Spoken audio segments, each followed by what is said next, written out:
Je pense qu'il faudra travailler sur un panier de soins. Nous sommes quand même le pays des pays de l'OCDE, pour prendre toujours cette référence, où le reste à charge est le moins important.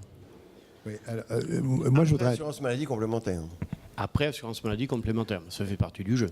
D'autant que la place des complémentaires santé peut évoluer justement dans le sens que nous évoquons.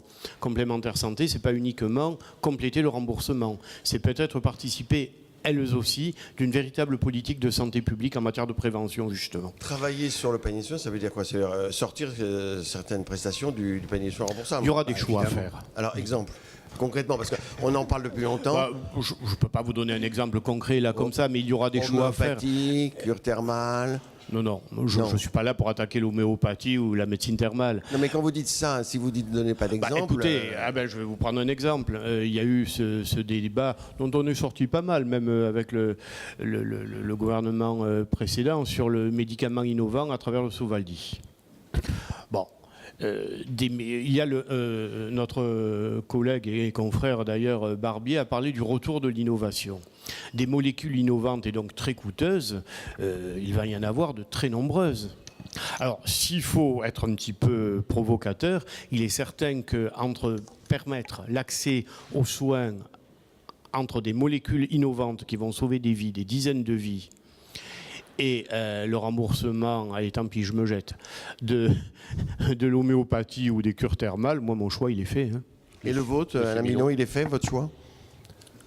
À Sorgues, vous n'avez pas de bain thermal, de station thermale. Il n'y a pas un peu de cure thermale?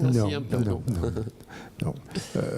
C'est un débat qui commence à être extrêmement intéressant, puisque quand on parle de panier de soins, je voudrais juste rappeler la campagne des élections présidentielles et le début de la campagne présidentielle où un certain candidat avait parlé du panier de soins. Il a été de suite liquidé par les uns et par les autres, et François Fillon. Et certains ont d'ailleurs parlé plutôt de reste à charge zéro. On revient sur le reste à charge zéro parce que c'est évident qu'on ne peut pas aller au reste à charge zéro. C'est une évidence. C'était un mensonge grossier de dire cela à la population. Le panier de soins, ça va être une obligation dans le temps. Du fait des médicaments innovants, du fait des ATU, du fait des différents soins qui sont de plus en plus coûteux et qu'il faudra mettre en place parce qu'on doit ça à notre population. Et donc, le reste ce qu'on disait au moment des débuts de la campagne électorale qui a coûté si cher, les petites maladies... Ce n'est pas la seule raison, M. Fillon. Monsieur. Merci quand même. Je me sens flatté, de toute façon. Le connaissant bien, je me sens flatté par ailleurs. Mais c'est pas grave.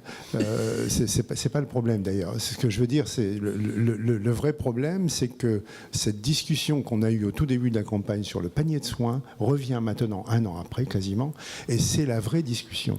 C'est le vrai problème qui va y avoir au niveau de l'avenir, de la façon dont on va donner les soins aux Françaises et aux Français. Est-ce qu'on continue de soigner une angine virale en la remboursant à 100%, ou est-ce qu'on continue de soigner une maladie de Waldenstrom qui coûte horriblement cher, où on dit non?